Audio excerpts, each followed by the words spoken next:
बिस्मिल्लाहिर्रहमानिर्रहीम, अस्सलाम वालेकुम। आप देख रही हैं मुझे मेरे यूट्यूब चैनल पर और मैं मुज़म्मिल अफवान हूँ। जस्टिस मंसूर अली शाह ने कायम मुकाम चीफ जस्टिस ऑफ पाकिस्तान के ओहदे का लफ उठा लिया। जस्टिस मंसूर अली शाह क्या करने लगे हैं, वो कौन से तारीखी फैसले देंगे और 26वीं आईनी तरमीम जिसके वो मुतासरा फरीक में शामिल हैं, वो 26वीं आईनी तरमीम के तहत उन्होंने हलफ उठाया। और वही 26वीं आईनी तरमीम जिसके खिलाफ उन्होंने और जस्टिस मुनीब अख्तर ने एक चीफ जस्टिस ऑफ पाकिस्तान को एक खत भी लिखा कि आप फुल कोर्ट बुलाएं, आप फुल कोर्ट इजलास बुलाएं। वो फुल कोर्ट वही जो सुप्रीम कोर्ट के 17 जजेस पर मुश्तमिल होगा, ना कि वो फुल कोर्ट जिसमें आप नए जजेस को भर्ती करें। अब वो जो फुल कोर्ट है उसमें उस हवाले से जस्टिस मंसूर अली शाह क्या फैसला करेंगे। दूसरी खबर जो बड़ी इंपॉर्टेंट है वो ये है कि इमरान खान साहब की जमात से मौलाना फजल रहमान साहब ने इत्तेहाद ना करने का फैसला किया और तहरीक इंसाफ और JUI की राय जुदा हो चुकी हैं।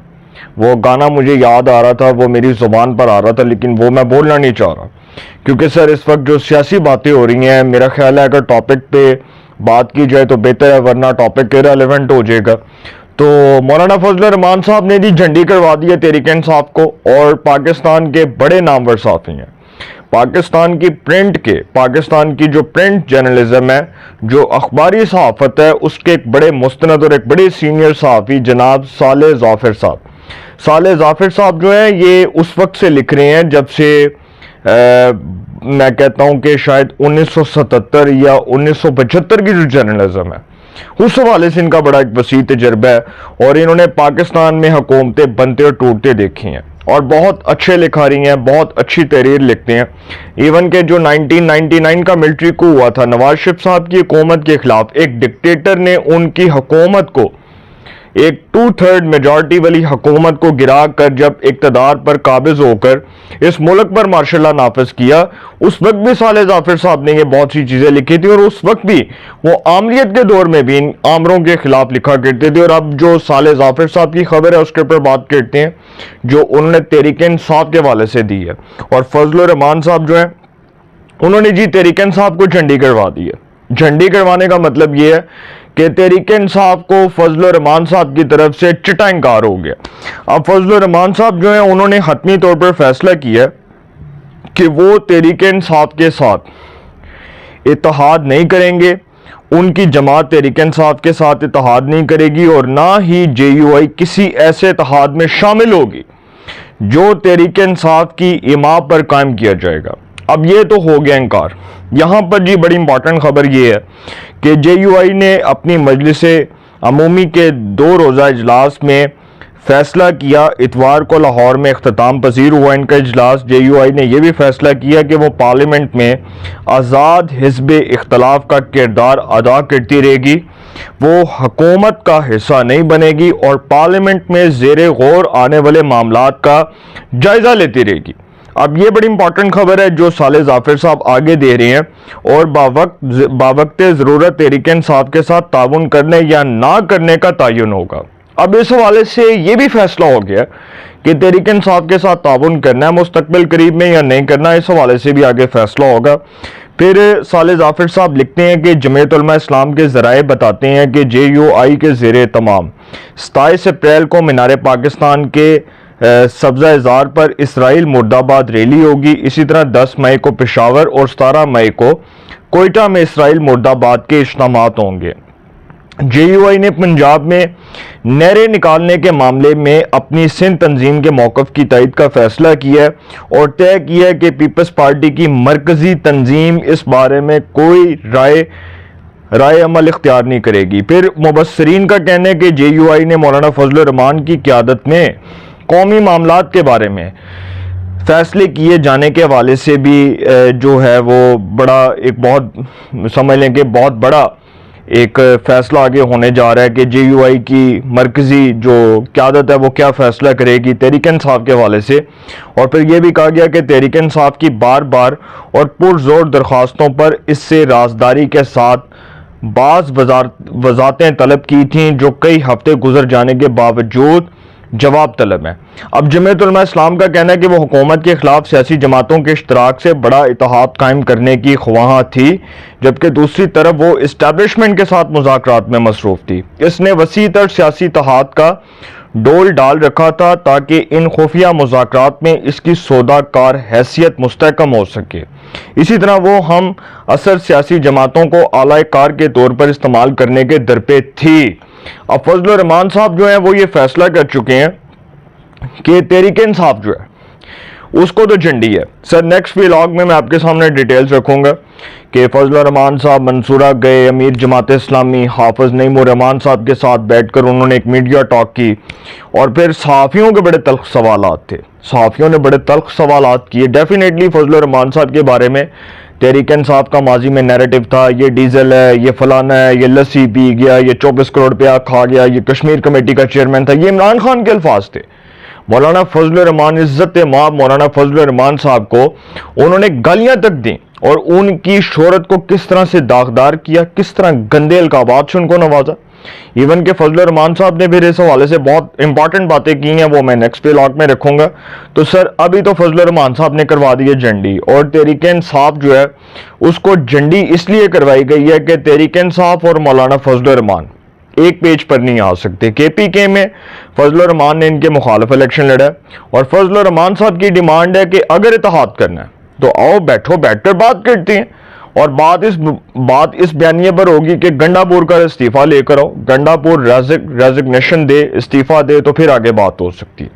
دوسرا معاملہ یہ ہے کہ یہ جو ہے جسٹس منصور علی شاہ صاحب، جسٹس منصور علی شاہ صاحب نے قائم مقام چیف جسٹس کے عہدے کا لف اٹھا لیا، اور جسٹس منصور علی شاہ صاحب کیا کر سکتے ہیں؟ کیا وہ 26ویں آئینی ترمیم کو کالعدم قرار دیں گے؟ وہی 26ویں آئینی ترمیم جس کے خلاف انہوں نے chief justice of Pakistan justice Yahya Afridi کو لیٹر لکھا، خط لکھا کہ آپ اس معاملے پر فل کورٹ بلائیں۔ دیکھیں سر، ماضی میں ایک روایت ملتی ہے کہ جب محترمہ شہید بینظیر بھٹو پاکستان کی سابق وزیر اعظم تھیں تو انہوں نے جسٹس سجاد علی شاہ کو سپرسیڈ کر کے، مطلب ایک جونیئر جج تھے ان کو چیف جسٹس بنایا۔ وہی سجاد علی شاہ صاحب جو تھے وہ پولیٹیکل تھے، وہ سیاسی تھے، وہ سیاسی جج تھے نا، تو انہوں نے نواز شریف کے خلاف کیا کیا، پھر جس طرح نواز شریف صاحب نے ان کے خلاف کیا، پھر یہ بھی کہا گیا کہ جی مسلم لیگ نون کی جو قومت ہے اس نے سپریم کورٹ پر حملہ کیا۔ تو سر میں سمجھتا ہوں کہ اس وقت سے پاکستان کی جو جوڈیشری ہے وہ اس وقت سے لے کر اب تک جسٹس قاضی فائز عیسیٰ صاحب کے آنے سے پہلے تک جو جسٹس عمر عطا بندیال ہیں، اس وقت تک جتنے چیف جسٹس آئے ہیں وہ سب پولیٹیکل تھے، وہ سب سیاسی زدہ تھے۔ تو اس جوڈیشری کے اندر پولیٹیکل میٹرز جو ہیں وہ ڈسکس ہونے چاہیے، بالکل ہونے چاہیے۔ سیاسی معاملات عدالتوں میں آتی ہیں، لیکن عدالت کے جج کو سیاسی نہیں ہونا چاہیے۔ اب جسٹس منصور علی شاہ عزت مآب چیف جسٹس، قائم مقام چیف جسٹس کے طور پر انہوں نے حلف اٹھایا، لیکن وہ اس کے متاثرہ فریق میں شامل ہے نا۔ 26ویں آئینی ترمیم دراصل ان کے خلاف ہے، اور اسی 26ویں آئینی ترمیم نے ان کا چیف جسٹس بننے کا راستہ روکا، اسی 26ویں آئینی ترمیم نے ان کے چیف جسٹس بننے کے راستے میں روڑے اٹکائے، اور حکومت کو یہ روڑے اٹکانے میں کامیابی ملی، اور justice Yahya Afridi chief justice بن گئے۔ اب جسٹس منصور علی شاہ صاحب کیا کریں گے؟ کیا وہ الیکشنز کے حوالے سے پٹیشنز جو ہیں وہ سنیں گے؟ اگر تو وہ الیکشنز کے حوالے سے پٹیشن سنتے ہیں تو اس کا مطلب الیکشنز کالعدم ہو جائیں گے، جس کا خواجہ آصف نے اظہار کیا تھا کہ اکتوبر میں ایک آئینی بریک ڈاؤن ہونے کا خدشہ ہے، اس کا اندیشہ ہے کہ جی ایک آئینی بریک ڈاؤن ہو سکتا ہے۔ اب جسٹس منصور علی شاہ ایک ہفتے کے لیے تو قائم مقام چیف جسٹس بن گئے، لیکن سوال یہ ہے کہ وہ جو انہوں نے چیف جسٹس کے عہدے کا لف اٹھایا ہے وہ اسی 26ویں آئینی ترمیم کے تحت اٹھایا ہے، جس 26ویں آئینی ترمیم کے خلاف انہوں نے اپنے چیف جسٹس کو لیٹر لکھا۔ سر دیکھیں نا، اسی 26ویں آئینی ترمیم کو اٹ مینس کہ جسٹس منصور علی شاہ نے ایکسپٹ کر لیا۔ اب لیٹ سپوز اگر جسٹس منصور علی شاہ فل کورٹ بلاتے ہیں اور وہ فل کورٹ اس 26ویں آئینی ترمیم کو کالعدم قرار دے دیتا ہے، ہم مثال کے طور پر بات کر لیتے ہیں، تو اٹ مینس کہ جسٹس منصور علی شاہ صاحب جو ہیں وہ چیف جسٹس تو فارغ ہو جائیں گے نا، جسٹس یحییٰ آفریدی، لیکن جسٹس منصور علی شاہ صاحب جو ہیں ان کے اوپر بھی پھر سوال اٹھے گا کہ انہوں نے بھی پھر 26ویں آئینی ترمیم کے تحت حلف اٹھایا۔ تو سر چیف جسٹس جو گئے ہیں، میں نے ذرائع سے اس بات کا پتہ لگوانے کی کوشش کی، اور مجھے رات کو ایک خبر ملی کہ چیف جسٹس صاحب ساری تیاریاں مکمل کر کے گئے ہیں۔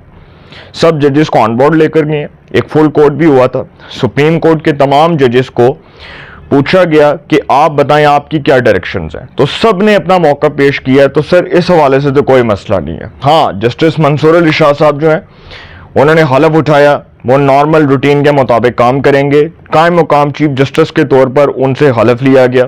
जस्टिस मुनीब अख्तर ने उनसे हलफ लिया। अब जस्टिस मुनीब अख्तर जो हैं वो उनके बड़े करीबी दोस्त हैं, और ये दो वही जजेस हैं जिन्होंने जस्टिस याहिया अफरीदी को मना किया था कि आप बतौर चीफ जस्टिस हलफ ना उठाएं, क्योंकि ये 26वीं आईनी तरमीम अदलिया की ज़ाती पर हमला है।